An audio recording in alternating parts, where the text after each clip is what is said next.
여러분 안녕하십니까? 코스피 5천 시대를 열겠다던 이재명 대통령 취임 16일 만에 코스피 지수가 3,000선을 돌파했습니다. 미국발 관세와 중동 전쟁의 위협에도 불구하고 지난 윤석열 정부에선 한 번도 넘지 못했던 3,000선이 3년 6개월 만에 회복된 겁니다. 오늘 첫 소식 송재원 기자가 보도합니다. 오늘 코스피 종가는 3,021.84. 오전 10시 45분 처음 3,000포인트를 넘긴 뒤 오름폭을 계속 키우더니 결국 3,000선을 훌쩍 넘긴 채 마감했습니다. 코스피는 5거래일 연속 상승했는데요. 3,000선을 돌파한 채 장을 마감한 건 지난 2021년 이후 약 3년 6개월 만입니다. 코스피 시가총액은 2,472조 원으로 역대 최고치를 갈아치웠습니다. 오늘 코스피 상승을 이끈 건 외국인과 기관 투자자였습니다. 외국인은 5,600억 원 넘게 순매수했고 기관도 370억 원가량을 사들이며 지수를 끌어올렸습니다. 한동안 주춤했던 반도체와 2차 전지, 인터넷 업종 등이 상승을 이끌었습니다. 이재명 정부 출범 이후 G20 국가들은 주가지수가 대부분 하락했지만 코스피 지수 상승률은 한 달도 안 돼 11.9%에 달합니다. 새 정부 출범 이후 이스라엘 공습이 있었던 지난 13일을 제외하면 하루도 빠짐없이 올랐습니다. 12.3 계엄 사태로 촉발된 정치적 불확실성이 해소된 데다 새 정부의 대규모 추경안 같은 경기 부양 정책이 시장에 기대감을 불어넣었습니다. 정부의 어떤 경기 부양 의지라든지 또 이제 투자 확대 의지, 또 외국인의 어떤 국내 경기의 어떤 정상화에 대한 기대감, 이러한 것들을 감안하게 되면 3,000선은 좀 지킬 수도 있고 또 추가적인 어떤 상승 여력도 여전히 좀 남아 있지 않을까. 전문가들은 한두 차례 조정을 겪을 가능성도 있지만 새 정부에 대한 기대감과 향후 기업 실적 개선 기대감 등으로 지수 상승이 당분간 이어질 것으로 전망했습니다. MBC 뉴스 송재원입니다. 그동안 한국 주식시장이 저평가돼 있다며 막연하게 코리아 디스카운트를 극복하겠다고 구호 정도를 외친 정치인들은 많았습니다. 하지만 지금처럼 정부 여당이 목표를 위해 구체적인 방안을 제시하고 관련 법안까지 통과시키려 한 사례는 찾아보기 힘든데요. 이러한 방안과 법안이 앞으로 현실화될 경우 소위 국장에 대한 기대감 역시 현실이 될 거란 전망이 많습니다. 김세영 기자가 분석했습니다. 코스피 3,000선을 다시 넘기까지 3년 6개월이 걸렸습니다. 지난해 8월 미국발 경기 침체 우려가 몰아쳤던 이른바 검은 월요일. 하루 만에 무려 8.77% 폭락했습니다. 예상치 못한 12.3 비상계엄 직후엔 2,300선까지 무너졌습니다. 이후 윤석열 전 대통령의 갑작스러운 석방에 탄핵 지연까지 정치적 불확실성이 길어지며 코스피는 박스권에서 벗어나지 못했습니다. 이후 미국 트럼프 행정부의 관세 장벽으로 코스피는 단숨에 2,200선으로 급락합니다. 그러더니 지난 5월 대선 전후를 기해 본격적인 상승세를 탔습니다. 2,700선에서 출발한 새 정부 주식시장은 그렇게 출범 보름 만에 3,000선을 뚫었습니다. 미국 증시의 향방이나 관세나 혹은 지정학적인 이슈랑은 무관하게 국내 고유의 재료 모멘텀으로 갔다라고 보고 있어요.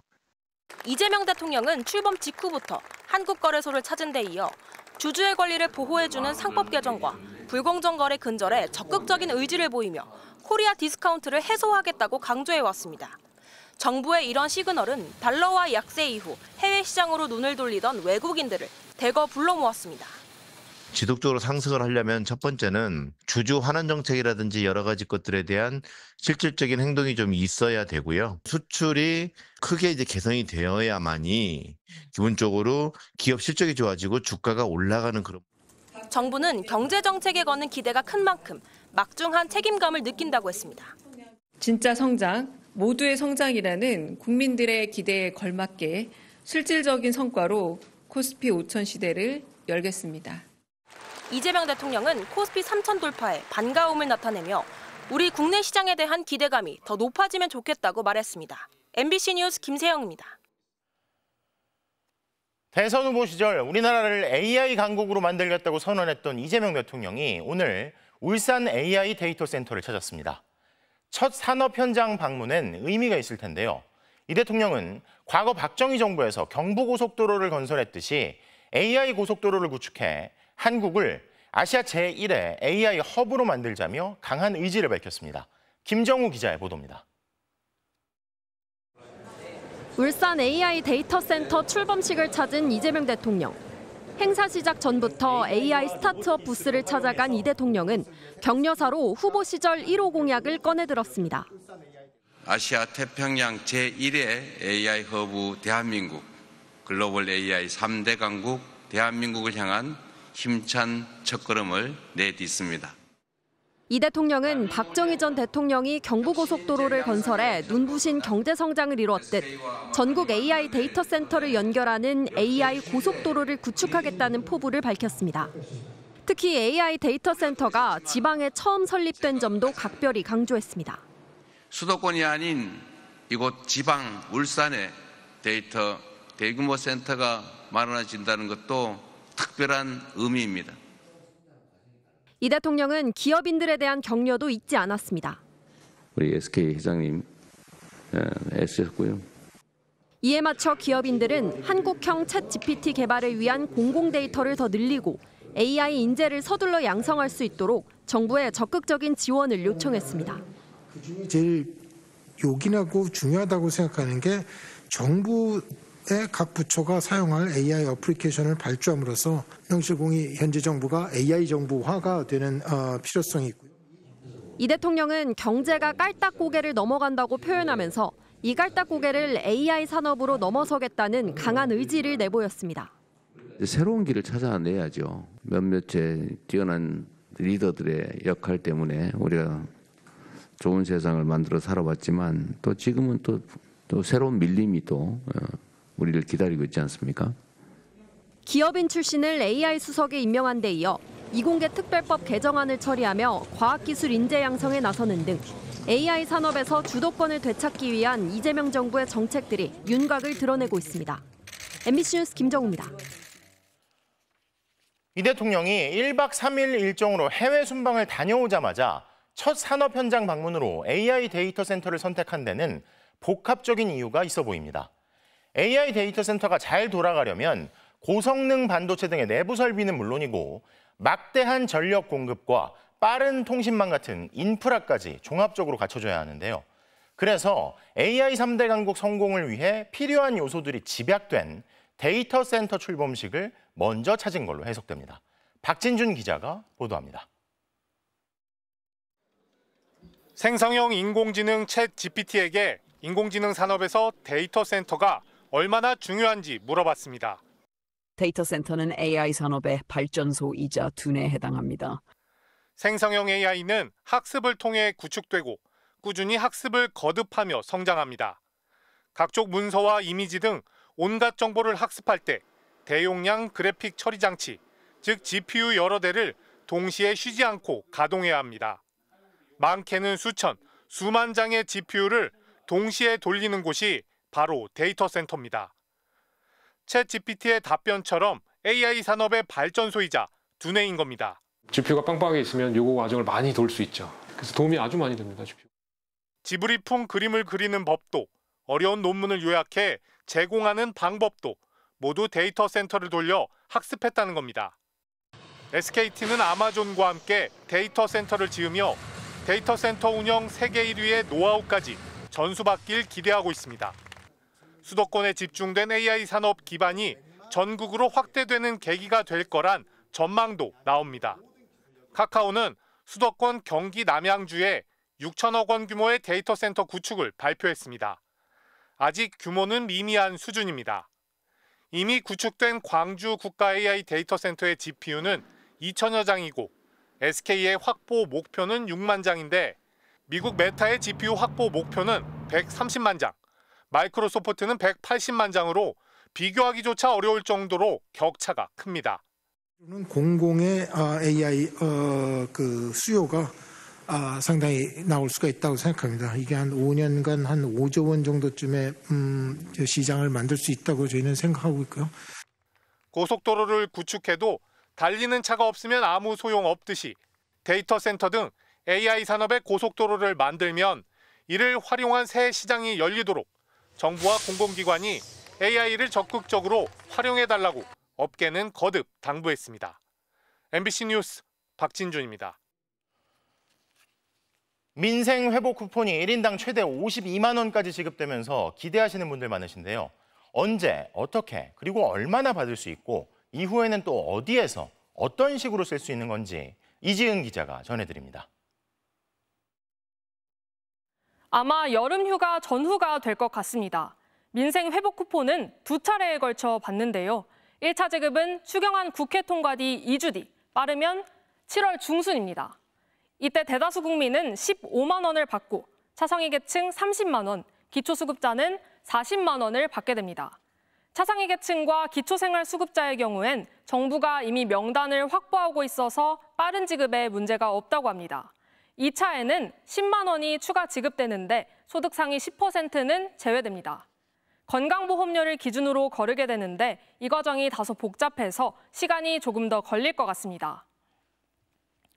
소비 쿠폰 받고 나면 약 4개월 안에 써야 합니다. 어떻게 쓰실 생각이신가요? 일단 취업 준비하고 있어서 학원에 등록할 것 같아요. 체리 이런 거 살까 말까 고민했던 거를 갑자기 돈이 생겨가지고 사 먹을 것 같아요. 지금 물가가 너무 많이 비싸졌으니까 최대한 먹을 거를 사는 데 위주에 쓰지 않을까. 전통시장과 동네 마트, 음식점과 학원에선 쓸 수 있지만 백화점과 대형 마트, 복합 쇼핑몰에선 안 될 가능성이 큽니다. 유흥주점이나 경마장 같은 사행업소도 제외됩니다. 지역화폐인 지역사랑 상품권이나 지자체 선불카드로 받을 수 있고 신용카드나 체크카드로 받으려면 카드사 홈페이지에서 신청하면 됩니다. 영화와 공연, 숙박 할인 쿠폰도 발행되는데요. 총 780만 장인데 모두 선착순이니까 다음 달에 쿠폰이 발행되면 서두르시는 게 좋겠습니다.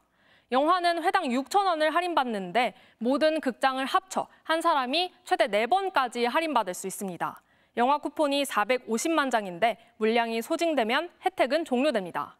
또 가전제품 구매 계획이 있다면 다음 달 이후에 사는 게 좋습니다. 냉장고와 에어컨, 세탁기와 TV 등 11개 품목, 소비 효율이 1등급인 제품에 대해 결제금의 10%, 금액으론 최대 30만 원까지 환급받을 수 있습니다. 가전 할인은 240만 명 선착순입니다. MBC 뉴스 이지은입니다. 이와 함께 정부는 취약계층 경제 자립을 위한 채무 분할 상환과 일부 탕감 계획도 내놨습니다. 빚을 납고 이 장기 채무를 상환하지 못해서 신용불량과 빈곤의 굴레를 벗어나지 못하는 취약계층에게 재기의 기회를 주겠다는 건데요. 정혜인 기자가 보도합니다. 빚 탕감 대상은 7년 넘게 5천만 원 이하의 빚을 연체했는데 갚을 능력이 없는 개인입니다. 1인당 월 소득이 중위소득의 60%, 143만 원이 안 되거나 처분 가능한 재산이 없어야 받을 수 있습니다. 추후 마련될 기준에 따라 전부 탕감해주거나 최대 80%를 깎아주고 남은 빚은 나눠 갚게 할 예정인데 113만 4천 명이 구제받을 것으로 추산됩니다. 원래 있던 자영업자 채무조정 프로그램인 새출발기금의 지원 대상도 늘리기로 했는데 빚을 안 갚고 버티면 정부가 해결해준다는 인식이 확산하는 것 아니냐는 우려도 나옵니다. 견제 의지가 없는 사람들이 이 제도를 악용을 해가지고 세금에 좀 지나치게 의존하는 경우도 생길 수 있어서. 과연 어떤 사람들이 탕감을 받는 걸까? 친구의 부탁으로 2천만 원 규모의 사채 보증을 섰던 50대 최모 씨. 친구가 잠적해 3천만 원의 빚을 순식간에 떠안았습니다. 급여가 압류되고 우울증까지 생겨 다니던 중소기업을 그만둬야 했고 신용불량자가 된 뒤에는 고시원을 전전하며 어떻게든 재기하려 했지만 쉽지 않았습니다. 저희 그 시스템에서 한 1~2% 정도 되어 있는 그분들의 재기를 지원한다. 그래서 다시 경제 활동으로 돌려 오셔가지고 정상적인 삶을 살게 하는. 채무탕감은 벼랑 끝에 몰린 사람에게 국가가 내미는 마지막 동아줄입니다. 신용불량과 빈곤의 굴레를 벗어나지 못하는 사람에게 재기의 기회를 주고 노동시장으로 복귀시키겠다는 겁니다. 신용불량자로 찍혀 있다라고 하는 것 자체가 이미 사회에서 배제돼 있다라고 보시면 돼요. 그럼 이분들 다시 우리 사회로 돌려보내는 거죠. 그게 굉장히 중요한 사회 통합 의미를 갖고 있는 거라고. 다만 탕감 지원은 한 번에 그쳐야 하고 직업 훈련이 병행되는 등 세심한 조정이 필요하다고 전문가들은 조언합니다. 추경이 국회를 통과하면 심사를 거쳐 실제 빚 탕감이 이루어지기까지는 최소 2년은 걸릴 것으로 보입니다. MBC 뉴스 정혜인입니다. 자, 그런데 이렇게 취약계층과 영세 자영업자 등을 지원하고 내수 회복을 목표로 삼은 정부 대책에 대해 국민의힘이 강하게 반대하고 있습니다. 주춤하다가 지난 정부 후반부터 다시 가파르게 오르기 시작한 집값이 더 상승하고 물가도 더 오를 수 있다는 건데요. 이에 대해 더불어민주당은 윤석열 정부 내내 아무것도 하지 않고 뒷짐만 졌으면서 민생 마중물에 저주를 퍼붓고 발목을 잡으려 한다고 비판하고 있습니다. 고재민 기자가 보도합니다. 정부가 추경안에 민생회복 소비 쿠폰 등 현금성 지원을 포함하자 국민의힘은 이재명 당선 축하금 추경이라며 포퓰리즘 정치의 본격적인 서막이라고 주장했습니다. 대통령 당선 축하 파티 열듯이 돈을 마구 뿌리는 정치 추경으로 보이는 것이고 전체 추경의 절반에 달하는 예산이 현금 살포에 투입되면 집값이 오르고 물가가 폭등할 수 있다는 겁니다. 이 말로는 활력이 생긴다 하는 그러나 결국 호텔이 망하는 호텔 경제학을 나라 곳간에 이용해서는 안 됩니다. 그러면서 추경을 하려면 자영업자와 취약계층을 위해 집중적으로 지원해야 한다고 지적했습니다. 반면 더불어민주당은 소비 쿠폰은 내수를 활성화하고 취약계층과 자영업자에게는 생활 안정에 도움이 되는 조치라며 추경안 심사에 속도를 내겠다고 강조했습니다. 내수가 침체돼 민생이 어려운데 지켜만 보는 게 정치의 역할입니까? 그러면서 윤석열 정부는 내수 침체 상황을 진작하기 위해 무엇을 해왔느냐며 건전재정을 입으로만 외치면서 건전재정도 제대로 되지 않았다고 지적했습니다. 새로운 정부가 이 추경을 하려고 하니까 그것조차도 발목 잡으면서 아무것도 하지 마라. 그럼 어쩌라는 얘기입니까? 정부도 경제 활력을 주면 다시 장기적으로 세수 환원으로 돌아올 것이라며 경기가 부진해 물가 자극은 크지 않을 것이라고 설명했습니다. 정부는 오는 23일 추경안을 국회에 제출할 것으로 보이는데 민주당은 최대한 빠른 시일 내에 처리에 나선다는 방침입니다. 이를 위해 추경안을 심사할 예산결산특별위원회와 소관 상임위 구성도 서두르겠다고 했지만 법사위를 비롯한 상임위 배분을 두고 야당과의 협상이 공전하면서 여야 간 신경전이 이어질 것으로 보입니다. MBC 뉴스 고재민입니다. 어젯밤부터 수도권을 중심으로 많은 양의 장맛비가 쏟아지면서 곳곳에서 비 피해가 속출했습니다. 옹벽이 무너져 차량 여러 대가 파손되고 침수 피해와 땅 꺼짐 현상도 발생했는데요. 현재 서울 시내 하천은 모두 통제 중인 상태입니다. 먼저 강은 기자의 보도입니다. 경기도 양주의 한 군인 숙소 앞. 옹벽이 무너져 내리면서 돌더미가 주차된 차량 4대를 덮쳤습니다. 폭격을 맞은 듯 형체를 알 수 없을 정도로 차량이 완전히 부서졌습니다. 차량들이 아직 돌더미에 파묻혀 있습니다. 붕괴 사고가 발생한 건 오늘 새벽 5시쯤. 어젯밤부터 내린 장맛비에 무거워진 흙더미를 이기지 못하고 옹벽이 무너진 걸로 보입니다. 저는 투명물인 줄 알았거든요. 바닥에서 잤는데 바닥이 이렇게 지진난 것처럼 이렇게 움직였어요. 그 정도로 엄청 흔들렸어요. 새벽 시간이라 차에 타고 있거나 지나는 사람이 없어 인명피해는 없었습니다. 경기 고양시의 한 이면도로에서는 가로 10m, 세로 4m, 깊이 1.5m 규모의 땅 꺼짐 현상이 발생했습니다.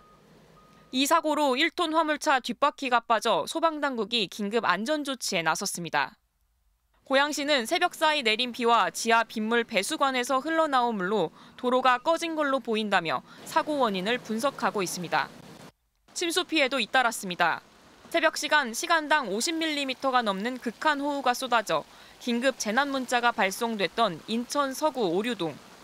차량이 오가던 이면도로가 마치 개울처럼 변했습니다. 긴급 출동한 소방대원들이 양수기를 이용해 분주히 물을 퍼내는 모습도 공장 CCTV에 잡혔습니다. 공장 앞 배수로입니다. 침수 피해에 대비해 쓰레기와 토사물을 미리 다 파낸 건데요. 하지만 새벽에 폭우가 쏟아지면서 인근 도로가 모두 물에 잠겼습니다. 반지하 주택들은 이번에도 집중호우의 속수무책이었습니다. 나가보니까 우선 현관 쪽에 물이 찼더라고요. 내가 그걸 물 퍼낼 수가 없다는데 복도가 헝근한데. 밤부터 이어진 장맛비로 지하차도가 침수돼 차량 안에 사람이 갇히기도 했고 비바람에 나무가 쓰러졌다는 신고도 잇따랐습니다. 강풍에 날아간 파라솔이 고압전선을 건드리면서 서울 송파구 가락동 일대 100여 가구가 30분간 정전됐습니다.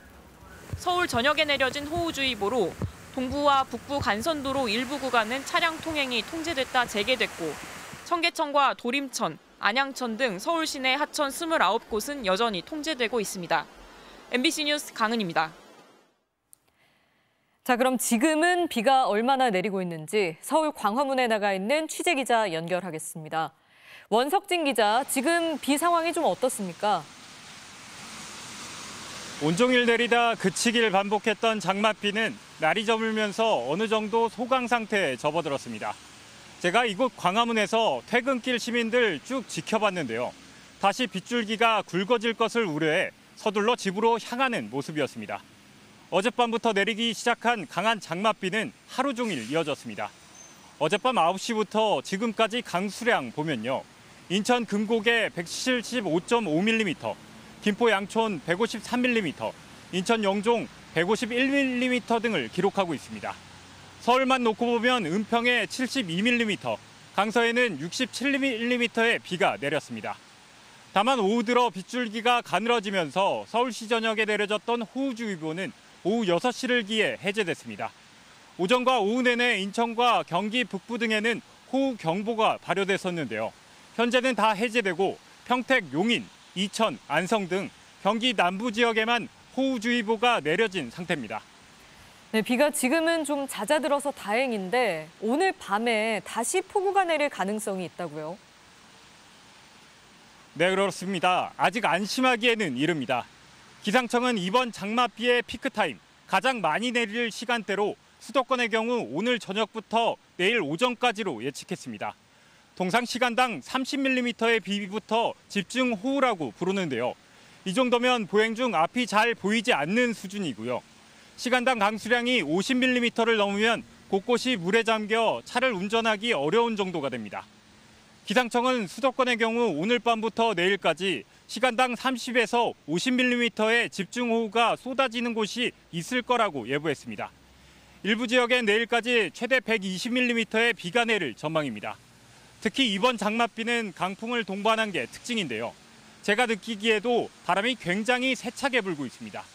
현재 서울과 경기 대부분 지역에는 강풍주의보가 내려진 상태입니다.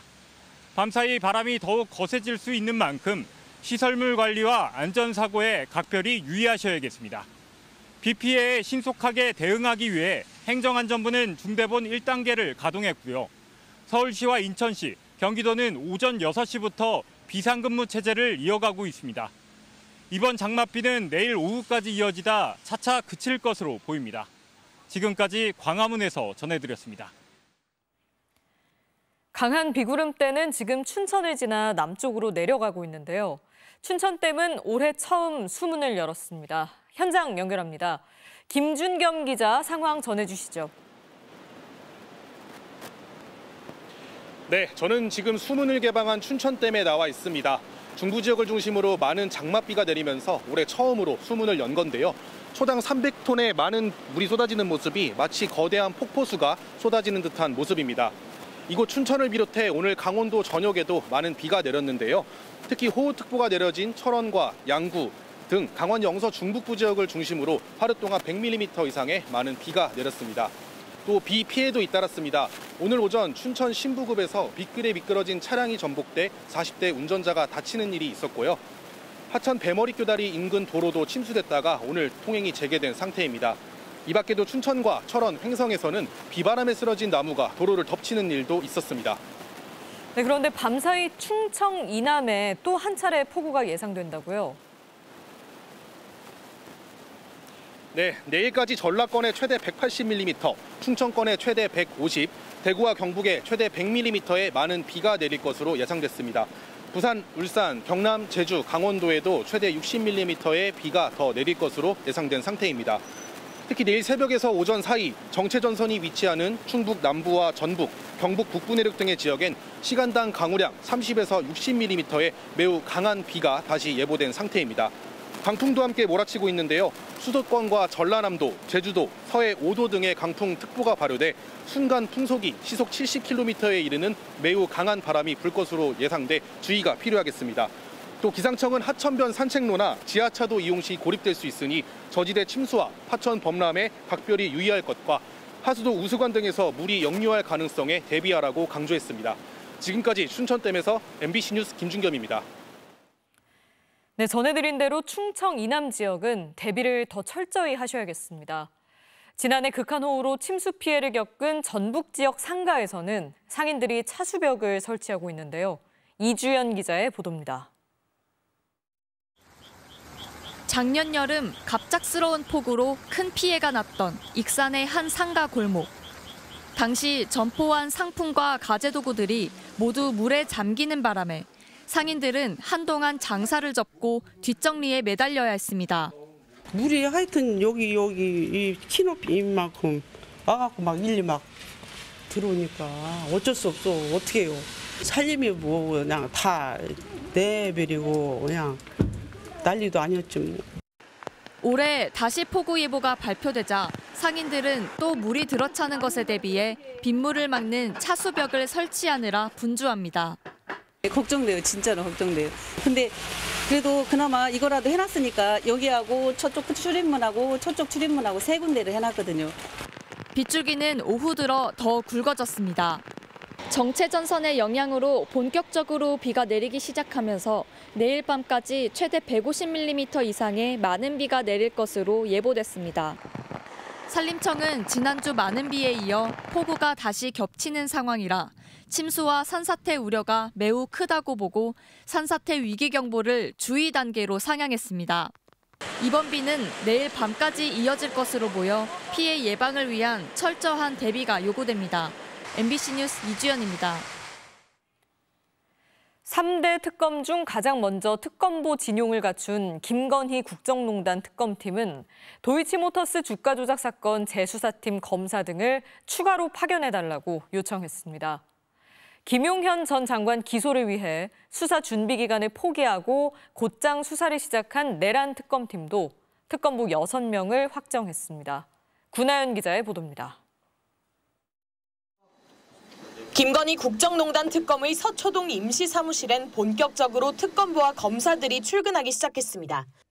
혹시 준비기간 20일을 다 사용하실 건지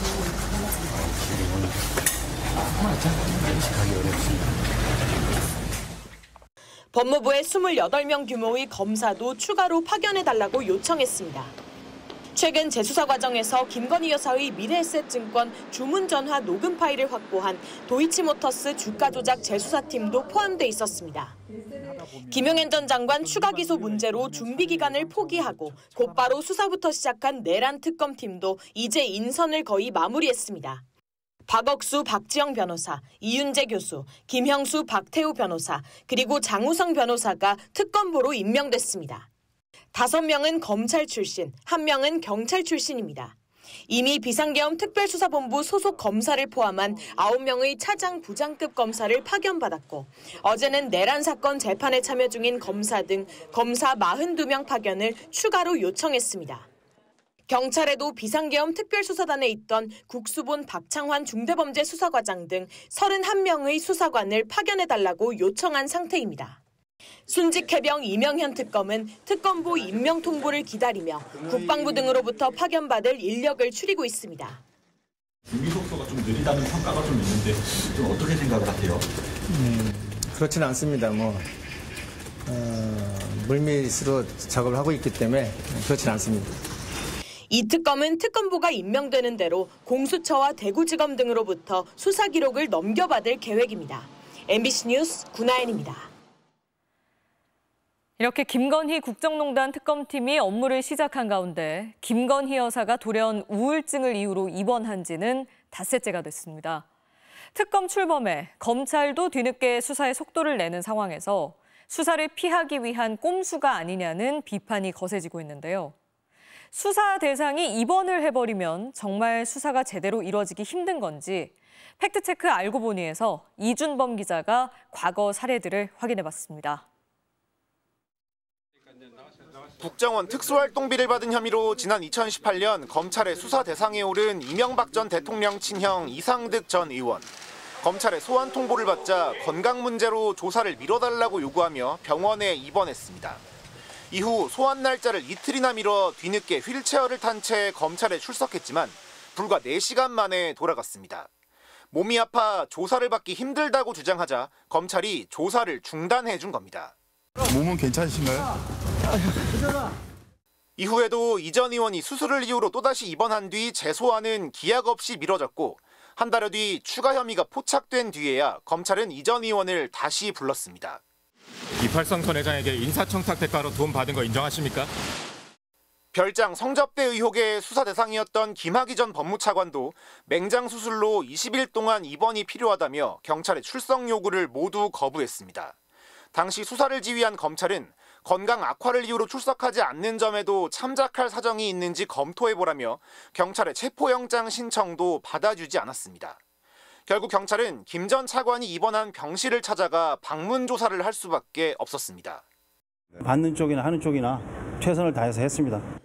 반면에 검찰이 강하게 수사 의지를 보인 사건들의 경우 상황은 전혀 달랐습니다. 지난 2007년 학력 위조와 횡령 혐의로 검찰 수사를 받은 신정아 씨는 극도의 피로와 탈수로 한동안 조사를 받기 어렵다는 의료진 진단을 받고 입원했습니다. 검사에서 병이 안 나타난다면 3일이나 한 5일 정도면 조사를 받을 수 있지 않겠어요? 하지만 검찰은 이번 이틀 만에 바로 신 씨를 다시 소환했고 신 씨는 병원에서 구급차를 타고 검찰로 가서 조사를 받았습니다. 노조 탈퇴 강요 혐의를 받던 SPC그룹 허영인 회장에 대해서는 더 단호했습니다. 허 회장이 입원했다며 소환 통보에 불응하자 검찰은 병실로 찾아가 그 자리에서 체포했습니다. 당시 허 회장 측은 2주간 안정이 필요하다는 전문의 소견을 받고 출장 조사를 요청했지만 검찰이 거절했다고 밝혔습니다. 현재 입원 중인 김건희 여사는 공천 개입 의혹 수사팀에서 3차례, 도이치모터스 주가 조작 재수사팀에서 2차례 소환 통보를 받았지만 한 번도 응하지 않은 상황. 결국 전격적인 입원이 수사에 영향을 미칠지는 검찰과 특검의 의지에 달린 것으로 보입니다. 알고 보니 이준범입니다. 새 정부의 국정청사진을 그리는 국정기획위원회가 오늘 검찰청의 업무 보고를 받다가 30분 만에 중단시켰습니다. 검찰이 새 정부 핵심 공약인 검찰개혁 내용은 빼놓고 오히려 범죄 대응 역량을 강화하겠다는 정반대 보고를 했다는 건데요. 홍신영 기자가 보도합니다. 사흘째 이어진 업무 보고. 국정기획위원장이 보고를 받기 전부터 검찰을 직격했습니다. 검찰의 목소리는 검찰권 남용으로 정의가 왜곡될 때가 아니라 검찰권을 지킬 때에만 나왔다고 했습니다. 권력의 행배에 따라 주가 조작 녹음 파일이 없다가 나타나기도 하고 대통령 영부인의 호출에 어디든지 달려가는 그런 모습을 보여주기도 하셨습니다. 이재명 대통령이 후보 시절부터 해체 수준의 개혁을 예고했던 만큼 검찰을 향해 분명한 요구들이 잇따랐습니다. 검찰의 직접 수사권 배제를 전제한 상태에서 형사 절차의 공정성, 신뢰성을 높이는 방안에 대한 보고가 있기를 희망합니다. 그런데 업무 보고는 비공개로 전환된 지 30분 만에 전격 중단됐습니다. 수사 기소권 분리 등 새 정부가 역점을 둔 내용은 빠져 있고 국가범죄 대응 역량을 강화하겠다며 정반대로 보고한 겁니다. 현재 권한을 더 오히려 확대하는 방향으로 업무 보고가 된 것이 아니냐. 대통령 공약과 관련된 것들은 제외되고. 대통령 공약집도 안 받냐는 공개 질타도 나왔습니다. 핵심적인 공약 내용이 제대로 분석이 되고 있지 않고 형식적 요건도 갖추지 않고 있다. 그 둘 다 갖춰지지 않은 것 같다. 이게 저희들의 판단입니다. 국정기획위는 검찰청의 내용을 새로 준비해 오는 25일 다시 보고하라고 했고 검찰은 권한을 확대한다는 의미가 아니었다며 보완하겠다고 밝혔습니다. 검찰청에 이어 해양수산부의 업무 보고도 보고자료 유출을 이유로 시작 직후 중단됐습니다. 국정기획위원회는 해수부가 유출 경위를 제대로 설명하지 못했고 이후 업무 보고가 무의미하다고 판단해 보고를 중단시켰다고 밝혔습니다. MBC 뉴스 홍신영입니다. 이진숙 위원장 1인 체제로 운영 중인 방송통신위원회 업무 보고도 약 1시간 반 만에 중단됐습니다. 국정기획위가 윤석열 정부 당시 방송 탄압 논란을 따져 물었지만 내용 없는 답변만 돌아왔다는데요. 그동안 1인 체제로도 부지런히 움직여온 이진숙 위원장이지만 오늘 보고엔 참석조차 하지 않았습니다. 윤수환 기자가 보도합니다. 2인 체제 의결의 위법성 논란에도 이진숙 방통위원장이 밀어붙인 공영방송 이사진 선임과 EBS 사장 임명. 정부 비판적인 방송사들을 집중 겨냥한 방심위의 유례없는 중징계까지. 국정기획위원들은 방통위 업무보고에서 윤석열 정부 당시 언론장악 논란에 대해 따져 물었습니다. 정권을 옹호하는 부적절한 인사를 공영방송 사장에 앉히는가 하면 정권을 비판하는 언론에 대해서는 제재와 고발을 서슴지 않았습니다. 특히 방통위가 최근에도 KBS 감사 임명을 멈춰 세운 2심 결정에 재항고하는 등 잇따른 패소 판결에 불복하는 데 대해서도 질타가 쏟아졌습니다. 하지만 방송기구의 간부들은 언론 탄압 지적에 대해 별다른 입장을 내놓지 않거나 적법한 조치였다고 답한 것으로 전해졌습니다. 특히 방심위 사무총장이 자신은 위원회의 결정을 따른 것뿐이라고 반박하고 나서면서 고성 끝에 약 1시간 반 만에 업무 보고가 중단됐습니다. 다만 방통위는 보고 내용에 윤 전 대통령이 거부권을 행사했던 방송3법 개정안의 처리 방향 등 새 정부의 공약 이행 방안을 담은 것으로 파악됐습니다. 오늘 업무 보고에 대해서 방송통신위원장이 동의를 했는지 진짜 궁금합니다. 방송통신위원장하고 소신이 아주 다른 내용들이 이 안에 들어가 있거든요. 최근 국무회의에서 이재명 대통령에게 임기 보장을 요구한 것으로 알려진 이진숙 위원장은 오늘 보고엔 참석하지 않았습니다. 저는 사퇴해야 된다고 생각해요. 제 임기는 남아 있습니다. 국정기획위는 오는 26일 방통위의 업무 보고를 재개하기로 결정하고 이 위원장을 직접 불러 묻는 방안도 검토 중입니다. MBC 뉴스 윤수환입니다. 조건부 보석 결정을 거부한 채 다음 주 구속기간 만료로 풀려날 예정이던 김용현 전 국방장관이 다시 구속영장 심사를 받게 됐습니다. 내란 특검의 추가 기소 사건을 배당받은 재판부가 곧바로 구속영장 발부 여부를 판단할 신문기일을 지정한 건데요. 내란 수괴 혐의 피의자를 풀어준 재판부와는 다른 재판부입니다. 유서영 기자가 보도합니다. 서울중앙지법은 오늘 오전 내란 특검이 김용현 전 국방장관을 추가로 기소한 사건을 형사합의 34부에 배당했습니다. 재판부는 오후에 곧바로 구속영장 발부를 가늠할 신문기일을 지정했습니다. 주말 직후인 다음 주 월요일 낮 2시 반, 윤석열 전 대통령 재판이 열리는 날이기도 합니다. 조은석 특검이 김 전 장관을 증거인멸 교사 및 공무집행 방해 혐의로 기소한 시점은 그제밤.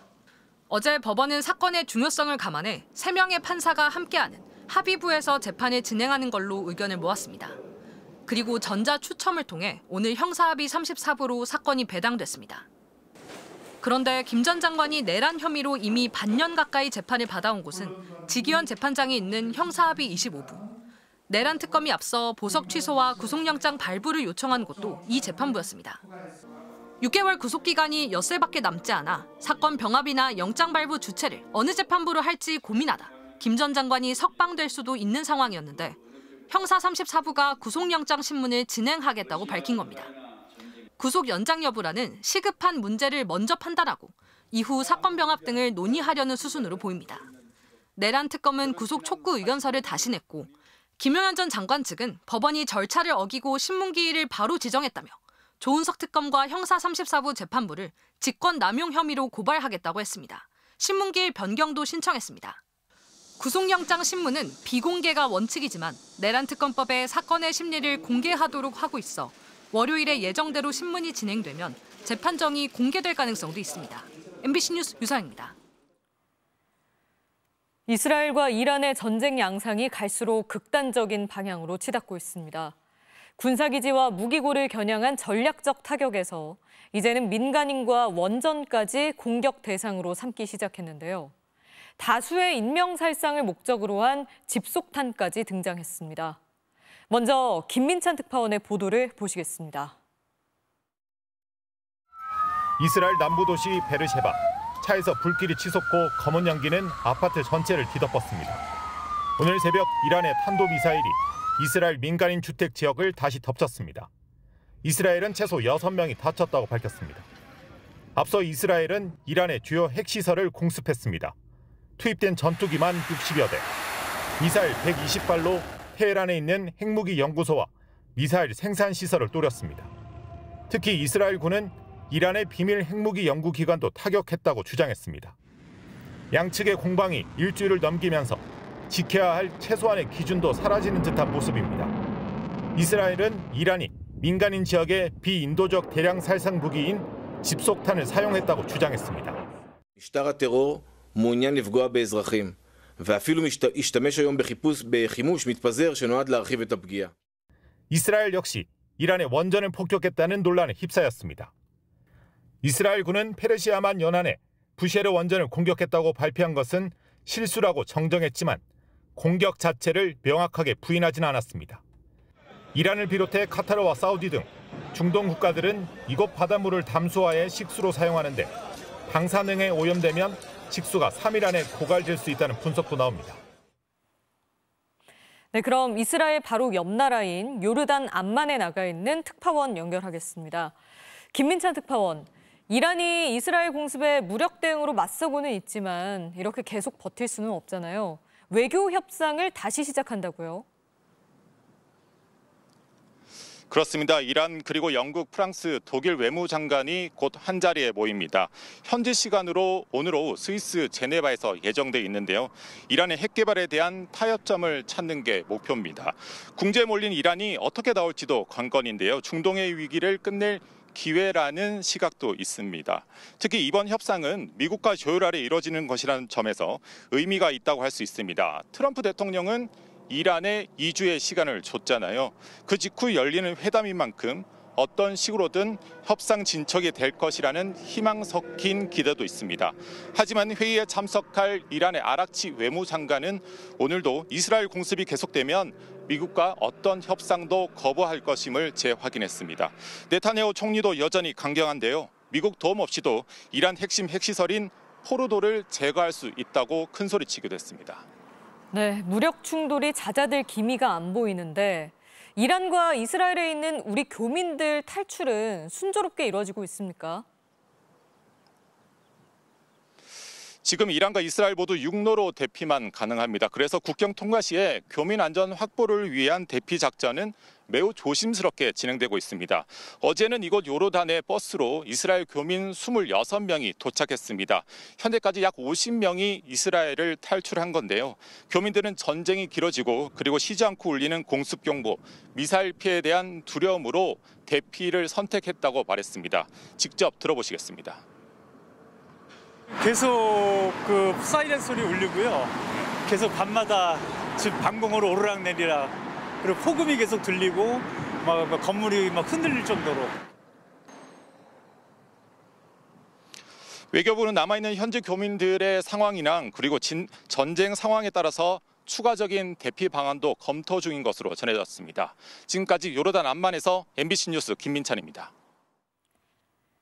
핵심은 미국의 군사 개입 여부입니다. 미국이 직접 개입하면 이란과의 전면전으로 확대될 수 있기 때문인데요. 트럼프 대통령은 2주 내에 결정하겠다고 밝혔는데 지지층 상당수가 반대하는 것으로 나타나 선택은 점점 어려워지는 것으로 보입니다. 워싱턴 김재용 특파원이 보도합니다. 참전을 놓고 오락가락한다는 비판을 받자 트럼프 대통령은 공격 여부를 2주 내에 결정하겠다는 새로운 계획을 밝혔습니다. I will make my decision whether or not to go within the next 2 weeks. That's a quote directly from the president. 협상 시한을 제시한 것이기도 하지만 그만큼 직접적인 군사 개입에서 오는 위험 부담을 고민하고 있다는 뜻이기도 합니다. 새로운 전쟁은 없다고 선전해온 스스로의 말을 뒤집는 것인데다 이라크와 아프간 전쟁 때 경험했던 것처럼 임기 내내 수렁에 빠질 가능성이 높기 때문입니다. 지지층의 반발도 커지고 있습니다. 여론조사에 따르면 지난 대선 때 트럼프에 투표했다는 이들 가운데 53%는 이스라엘 이란 간 분쟁 개입에 반대했고 찬성은 19%에 불과했습니다. 여기에 수석 전략가 주신 스티브 배너는 이 전쟁이 국민 지지를 받지 못한다고 직격했고 역시 개입 반대론자인 보수 농객 터커 칼스는 개입 찬성론자인 테드 크루즈 상원 의원을 향해 이란 인구도 모르면서 정권 전복을 주장하냐며 몰아붙이는 등 열성 지지층 마간의 분열도 요란해지고 있습니다. How many people live in Iran, by the way? I don't know the population at all. No, I don't know the population.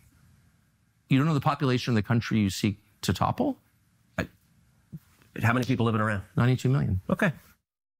지지층 분열과 네타냐후의 강경론을 늦추기 위해 2주 시한을 던졌다는 분석까지 나오는 가운데 스스로 언급한 1초 전 결정을 과연 협상 타결로 매듭 지을지 아니면 전쟁 버튼을 누르는 것으로 선택할지 전 세계는 주목하고 있습니다. 워싱턴에서 MBC 뉴스 김재용입니다.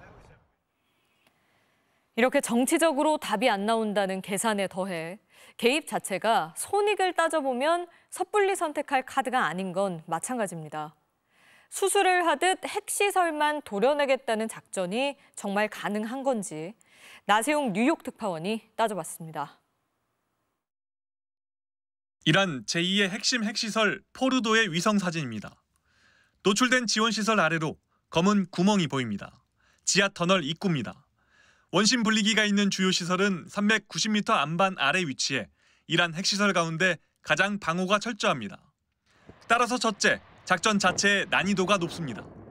미군이 보유한 초대형 관통무기 벙커버스터 폭탄으로도 최소 2발을 연속으로 정밀 타격해야 합니다. 이스라엘의 공격으로 이란 방공망 대부분이 무력화됐지만 일부는 작동하고 있어 작전 중 격추 가능성도 여전합니다. 둘째, 작전 이후 이란의 보복이 확실시됩니다. 중동 지역의 미군 기지들은 이란의 미사일 사정거리 내에 있고 미국이 참전하는 순간 친이란 세력들이 자국 내 미군 기지를 동시다발적으로 공격할 것이라는 게 미 당국자들의 예상입니다. A U.S. flagged tanker, or they strike a U.S. embassy, or they close the Strait of Hormuz, then you're in a ladder of vertical escalation that'll be hard to avoid.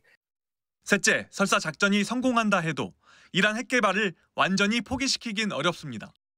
Even if Fordo is taken out, that doesn't mean that Iran will never be able to get a nuclear weapon because the know-how, probably a lot of the enriched uranium, all that stuff will remain. 핵시설이 모두 파괴돼도 1-2년이면 다른 비밀 장소에 복구 가능하다는 분석이 지배적입니다.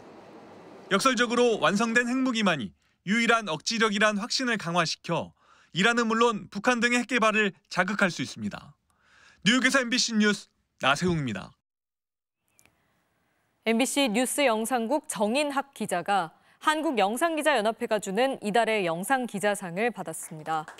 정인학 기자는 윤석열 전 대통령이 내란 우두머리 혐의로 재판을 받는 과정에서 촬영과 방송 중계가 불허된 데 대해 이의를 제기해 촬영을 재신청했습니다. 이에 법원이 촬영을 허가했고 생생한 재판 과정을 시청자에게 전할 수 있도록 해 뉴스 특종 단독 부문을 수상했습니다. 프로야구 롯데가 주전들의 줄 부상에도 대체 선수들의 등장으로 3위를 달리고 있는데요. 홍민기와 박재엽이라는 새로운 투타 조합이 깜짝 활약으로 기대감을 키우고 있습니다. 송기성 기자입니다. 주전들의 연이은 부상으로 선발 명단을 짜는 것조차 힘겨웠던 롯데. 모두가 어렵다고 했는데 예상 못한 선수들의 등장으로 선두 한화에 2연승을 거뒀습니다. 특히 155km의 광속구를 앞세워 4이닝 1실점 호투를 펼친 좌완 홍민기와 처음 선발 마스크를 쓰고 3점 홈런을 날린 19살 신인 포수 박재엽은 놀라움 그 자체였습니다. 아무 생각 없이 했습니다. 좀 심플하게 네모 안에 넣자. 포수 밑에만 보고 떴는데 타자를 아예 없애고. 저는 솔직히 어제 홈런 친 것보다는 제가 슬라이딩 캐치해가지고 그게 좀 더 인상 깊었던 것 같아요. 김태형 감독은 보기 드문 미소를 지었고 신인 시절 양의지보다 낫다는 공개 칭찬까지 했습니다. 그 환한 미소를 보았기 때문에 그게 최고의 칭찬이었다고 생각합니다.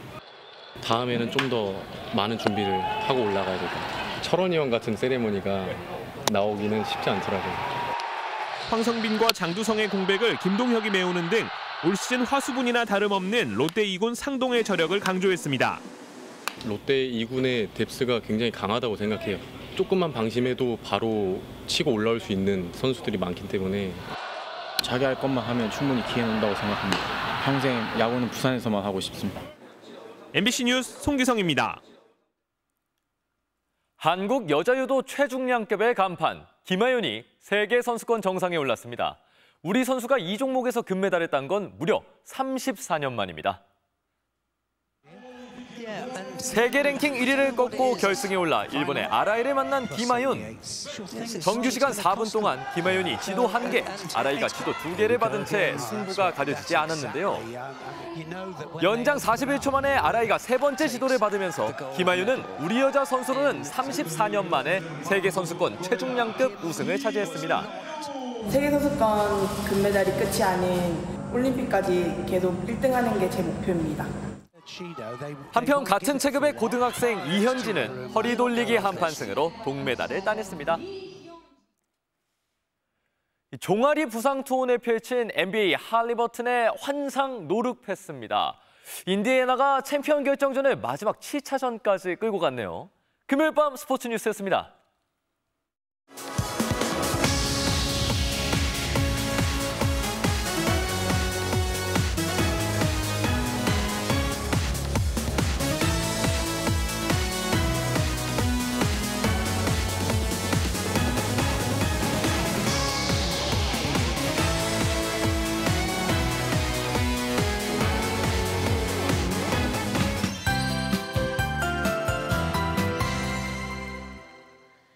장마 시작부터 강하고 많은 비가 내리고 있습니다. 오늘 오후 서울의 모습인데요. 강한 비바람이 몰아치면서 나무가 심하게 흔들리고 있고요. 뒤로는 벼락을 동반해 강한 비가 쏟아지고 있습니다.